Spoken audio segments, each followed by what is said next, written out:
One of my favorite responses, and so appropriate since it's Easter, was Huckleberry's answer to the question, what was the queerest thing you've ever done that does not involve sex? I broke up with Jesus.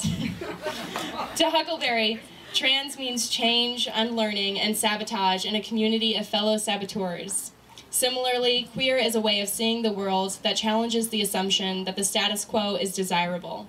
Let us welcome our fellow saboteur to the stage, Huckleberry.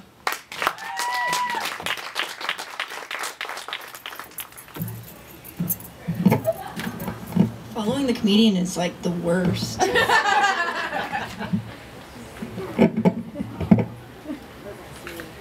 Okay, I'm just going to jump right into a poem first, and then I'm going to talk after that.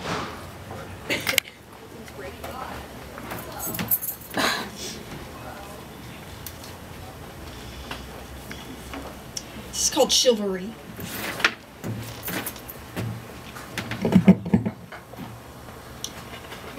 My father teaches by example. He is the perfect gentleman. He pulls out chairs and holds open doors. Always he walks on the outside of the sidewalk, stoic, silent, like a matador. I notice. Now, silently, out of habit, I unlock their car door first. I offer to pay for dinner. I compliment her new haircut and his mother's cooking. I do it gladly.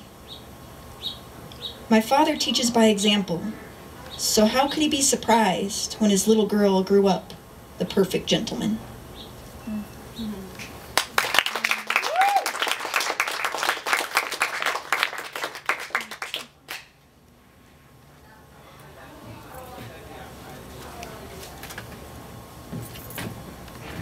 Okay, this one is called In Each Hand a Lemon.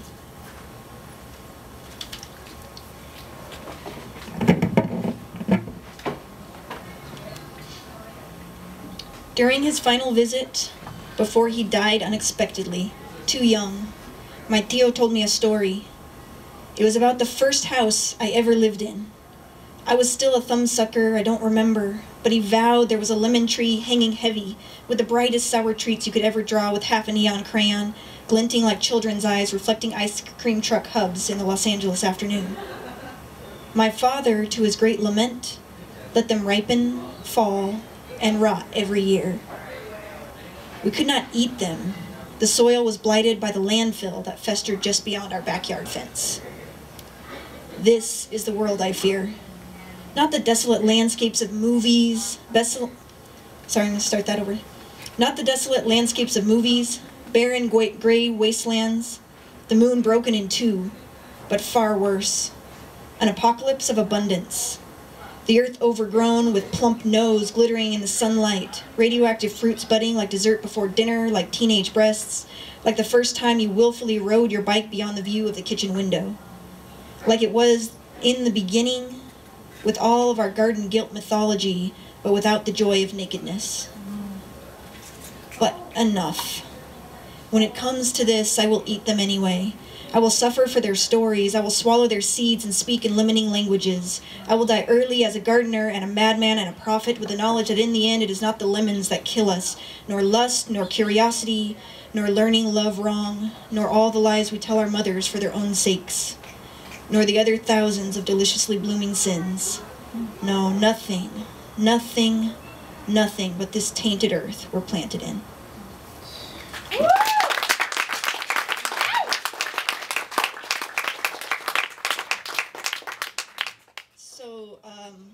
Sam asked me to come read, which was really flattering and wonderful.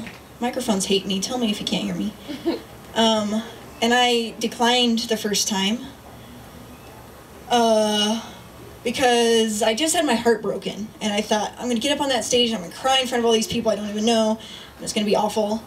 And then, like a week later, I ran into M over there at one of those tables. And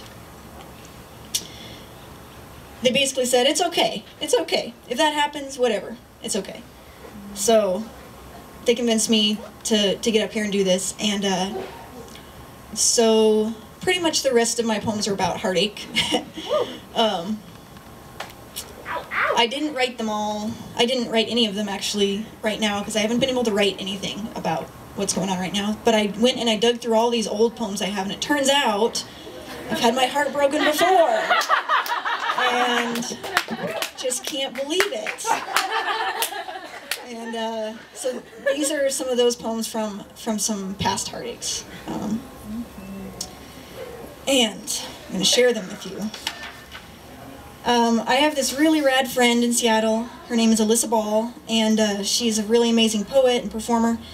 And we used to do this thing called poetry mashup, where it was like a competition, where we would take the lyrics or from songs or the words from a poem and combine them with the words from another song or poem, and just try to make something new out of words that people had already written. But they had to have some like theme in common. So either like they had to be, have the same title sort of, or in the same vein, or the authors' names had to be kind of the same or something. So a few years ago I wrote this one called Williams versus Williams, and it is a mashup of Cold Cold Heart by Hank Williams Sr. and This Is Just to Say by William Carlos Williams. And I only added one of my own words to this whole poem. The rest was just spliced little pieces from these other poems. So Williams versus Williams.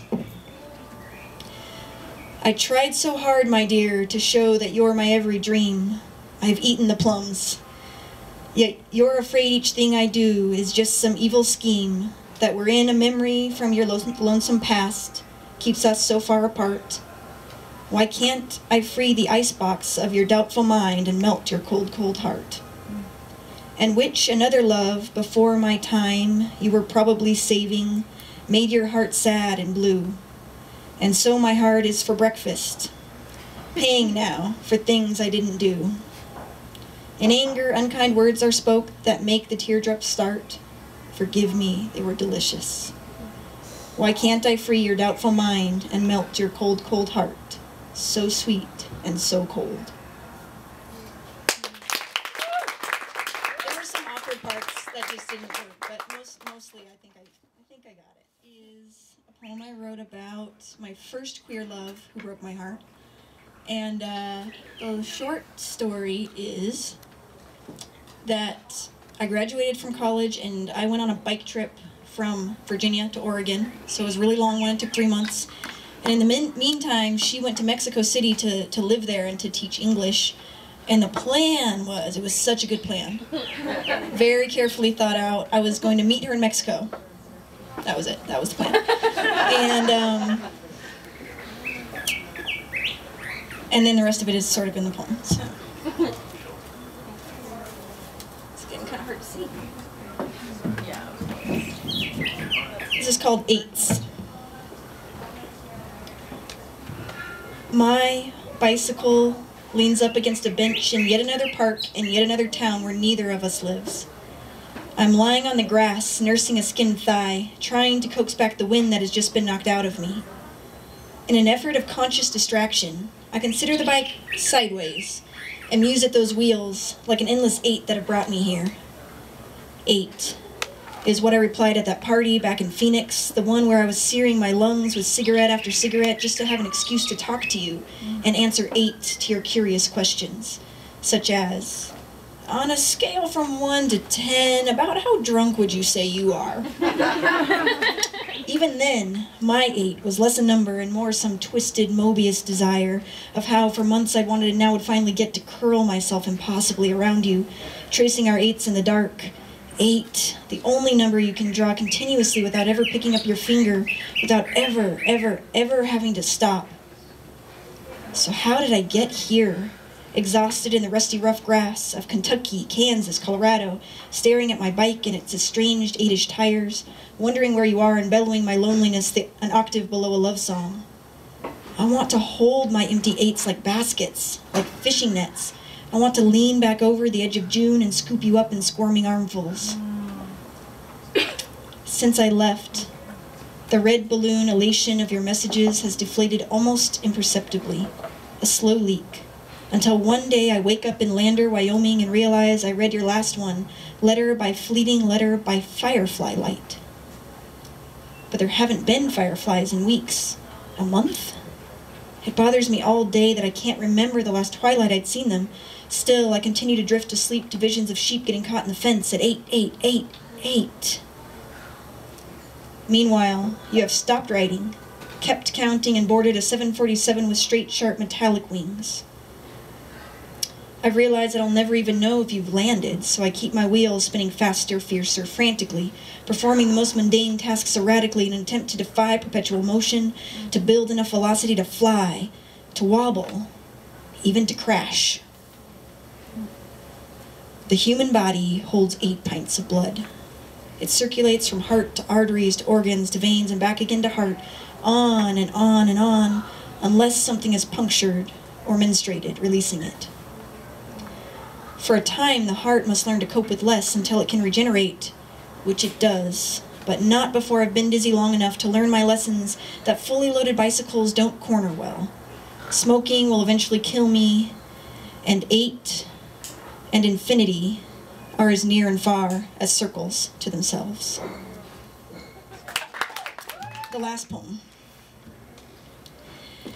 This is it, the last poem.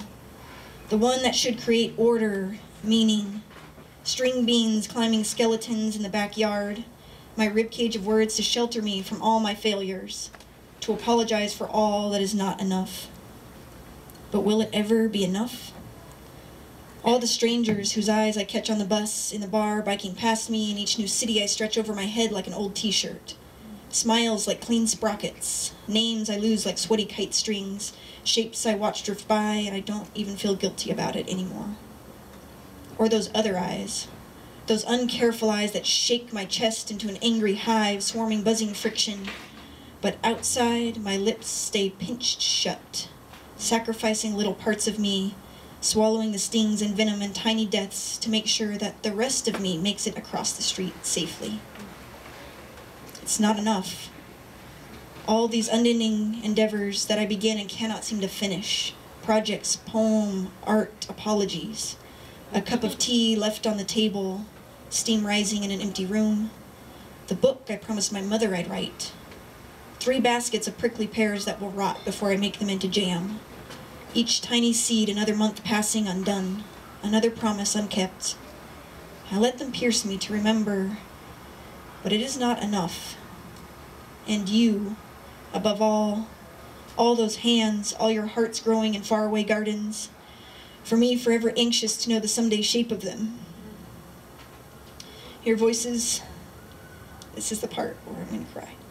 Your voices I carry against my body, rubbing me raw with all the secrets you've taught me, of molding masa and pinching pie crusts and finessing a clutch and finding mischief and finding forgiveness and peeling ginger and adding cinnamon unexpectedly and finding chanterelles in damp forests and listening and bantering and bartering and looking someone in the eye and where to find a bullfrog bigger than a cat and where to build a fire on the Columbia and how to climb avocado trees and how to wait for them to ripen and how to make love and how to make a home and how to let go of it all with grace. How could anything ever be enough to make up for each breath you spent on me, to my parents, especially you? I know that this one poem in 29 years wouldn't be enough. If enoughs were measured in leagues and parsecs, were the distant cousins of weeds and darkness and silence and other such things that are good at filling the vast emptinesses. No, it is certainly not enough. I had ancestors once who believed in time like a wheel, who believed that winter was just the furry underbelly of summer, and endings were just bridges, solid, sturdy as stone, if we had the courage to use them. I think all this as I ride an unfamiliar bike, wheels humming over new streets, new city under my feet, new bodies under my blankets, a new kind of freedom, a new kind of loneliness. It is not enough, but it is a striving. One pedal stroke and then another, tears make an absurd ocean of the unapologetically blue desert sky. I stop to keep from drowning in it. Breathe in. A hummingbird folds its wings on a high mesquite branch. How small may something be and still be enough. It unfurls itself and is gone. Breathe out. This is the first poem.